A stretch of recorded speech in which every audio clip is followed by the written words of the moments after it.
Saudara, pertemuan kita siang hari ini, saya mau katakan kepada saudara, jauh lebih penting daripada pertemuan para menteri negara manapun juga di dunia.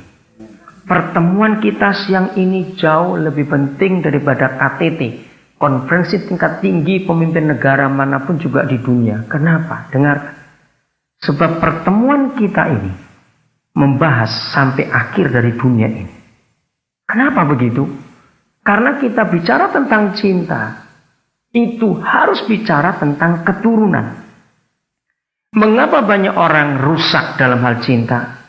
Maka saya bangga juga, kamu sebagai orang Papua, sebagai jujur di depan kami semuanya, itu luar biasa. Dan teruskan kejujuran itu dan tekad hidupmu, supaya generasi Papua juga kau berkati lewat pengalaman hidupmu itu. Nah saudara, kita lihat kenapa dengan cinta ini akhirnya yang tadinya kalau dua orang itu berpacaran mengharapkan akan ada kebahagiaan, ada kesenangan dalam hidup, tapi mengapa 99, sekian persen akhir dari sebuah cinta itu pasti tragedi? Coba renungkan, ya atau tidak? 99, sekian persen mengapa akhir dari sebuah cinta itu pasti tragedi. Dan kalau saya pakai istilah tragedi, itu begitu menakutkan. Nah seharusnya ini yang membuat saudara berpikir, generasi juga berpikir baik-baik. Nah saya lanjutkan, kenapa pertemuan ini lebih penting daripada pertemuan para menteri dan semuanya itu? Saudara, apabila kita bicara cinta dan dihubungkan dengan keturunan, dengar ini baik-baik. Pasti setiap anak muda atau setiap orang tua akan berhati-hati dengan barang yang namanya cinta. Lagi sekali. Apabila kita bicara tentang cinta dan itu kita hubungkan dengan keturunan, orang pasti akan berhati-hati. Nah siang ini kita akan bahas banyak tentang keturunan ini. Cinta nggak usah kita bahas, semua kita ngerti. Nggak ada fakultas jurusan cinta itu, nggak ada. Tapi orang bisa jadi ahli soal itu, padahal nggak sekolah. Betul nggak? Orang miskin, orang nggak pendidikan pun bisa ahli soal cinta itu, padahal nggak pernah ada sekolahnya. Maka itu kita akan banyak bicara tentang akhir daripada cinta itu, yaitu keturunan. Nah ini yang saya maksudkan bahwa pertemuan kita jauh lebih penting daripada para menteri atau para presiden, sebab mereka semua bisa pensiun. Kita nggak pernah pensiun di dalam Tuhan. Betul nggak? Kalau para menteri, para presiden itu pensiun, mereka nggak akan ngurus lagi urusan itu, diganti yang selanjutnya. Tapi saudara dan saya siang hari ini seperti kerinduan panitia, bahwa acara ini nggak cuma berhenti sampai jam 4 nanti, tapi akan berlanjut sampai Yesus datang. Sebab kita bicara soal keturunan. Ingat itu baik-baik. Jadi selama masih ada dunia, berarti masih ada sejarah. Dan selama masih ada sejarah, berarti ada pelaku sejarah itu. Dan bukan binatang pelaku sejarah, pasti manusia. Dan manusia-manusia pelaku sejarah itu adalah keturunan kita. Dan setiap keturunan dari manusia itu pasti lahir karena cinta. Setuju kalau saya katakan ini? Nah simpan ini baik-baik. Saya lanjutkan sekarang. Kekristenan saudara adalah satu-satunya agama di dunia ini. Perhatikan baik-baik. Kekristenan adalah satu-satunya agama di dunia ini yang paling banyak berbicara tentang perkawinan dan tentang seks. Saudara, saya bisa tunjukkan ada ribuan ayat tentang seks dalam Alkitab ini. Sehingga kita bisa mengatakan kitab suci kita adalah satu-satunya buku sex education dari sebuah agama.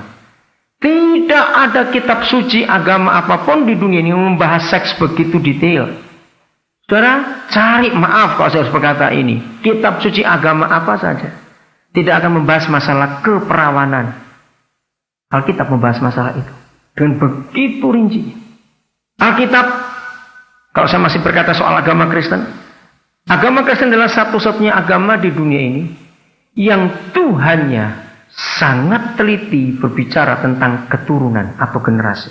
Saudara cari dewa, Tuhan, ilah, apa saja yang pernah disembah oleh manusia di dunia ini, baik yang sudah tidak ada maupun masih ada sampai sekarang dewa-dewa itu. Cari di antara ribuan Tuhan dan ribuan dewa, ribuan Allah yang mereka sembah. Maka hanya Yesus Tuhan kita yang menyatakan bahwa Tuhan itu sangat bangga disebut dengan Tuhan 3 generasi. Aku Yahweh Abraham, Yahweh Ishak dan Yahweh Yakub. Saudara, itu cuma ada dalam kekristenan. Nah, ini menunjukkan bahwa betapa telitinya Tuhan kita soal perkawinan itu, soal seks, soal keturunan. Dalam tradisi Yahudi, saudara, ini luar biasa.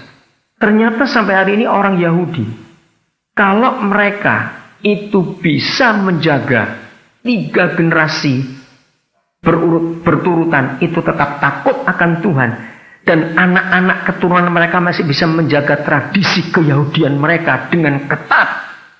Maka masyarakat di sekitarnya boleh menyebut mereka. Misalnya gini, Michael sudah menikah dan dia punya anak. Lalu Michael didik anaknya tetap takut Tuhan. Anaknya menikah dan dia punya cucu. Sampai cucunya pun bisa dididik dengan takut akan Tuhan. Maka misalnya anak Michael namanya Yosef, nanti cucunya namanya Yohanes misalnya begitu. Dan semuanya takut akan Tuhan. Dan Michael masih hidup sampai cucunya ada. Saudara perhatikan di Alkitab. Lihat Tuhan selalu berkata begini. Diberkatilah engkau. Sehingga engkau bisa melihat kebahagiaan cucumu. Anak dari anak-anakmu. Perhatikan kata-kata itu. Hanya kitab suci kita yang ada pesan seperti itu. Diberkatilah engkau. Sehingga engkau bisa melihat kebahagiaan anak-anak dari anak-anakmu. Mengapa ribuan kali di kitab suci ada pesan 3 generasi? 3 generasi. Ini menunjukkan satu kebenaran yang tidak ada bandingannya di dunia ini, saudara.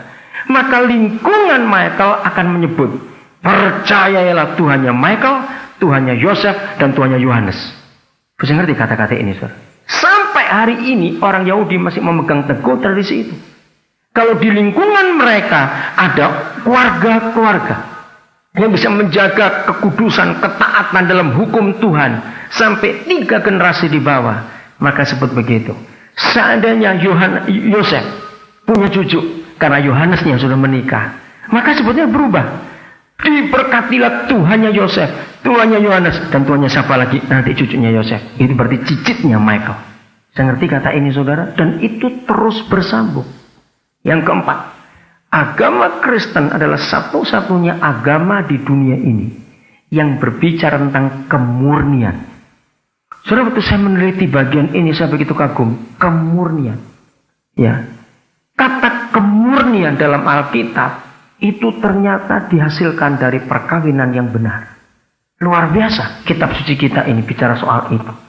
Nah, untuk itu kita sebagai orang-orang yang percaya kepada Dia, yang seperti yang baru saya ucapkan ini, maka Tuhan minta sungguh-sungguh supaya kita menjaga kemurnian dari keturunan kita. Jadi saya akan teruskan. Bicara tentang cinta harus bicara tentang keturunan. Karena kalau kita tidak bicara tentang keturunan, maka cinta akan berakhir dengan tragedi.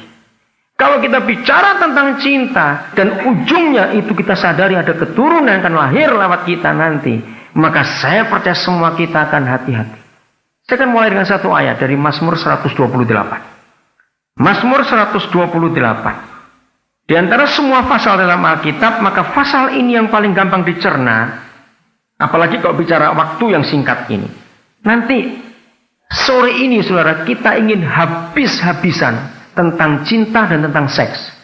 Saya ingin masing-masing saudara mengungkapkan. Gak usah merasa malu atau bersalah. Boleh langsung ataupun pakai kertas nanti itu.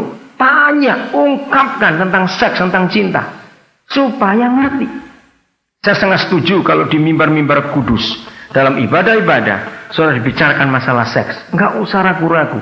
Karena sampai hari ini masih banyak gereja, masih banyak pendeta merasa berdosa kalau bicara tentang seks itu di atas mimbar. Sepertinya kok nggak layak sama sekali. Enggak, saudara. Kitab suci kita begitu jujur dan begitu apa adanya bicara tentang seks. Seharusnya para hamba Tuhan tidak boleh ragu-ragu bicara soal itu di gereja. Nah, konsep ini harus kita miliki sampai anak-anak kita nanti akan melihat. Seks itu kudus. Seks itu tidak ada salah sama sekali. Tapi iblis membuat itu jadi najis dan jadi salah. Sehingga orang jadi ragu-ragu bicara tentang seks. Padahal enggak sama sekali. Seks itu kudus. Seks itu indah. Dan Alkitab mengajarkan itu. Bahkan seks itu berasal langsung dari Tuhan kita. Berarti kalau dari Tuhan langsung, enggak ada yang najis, enggak ada yang salah.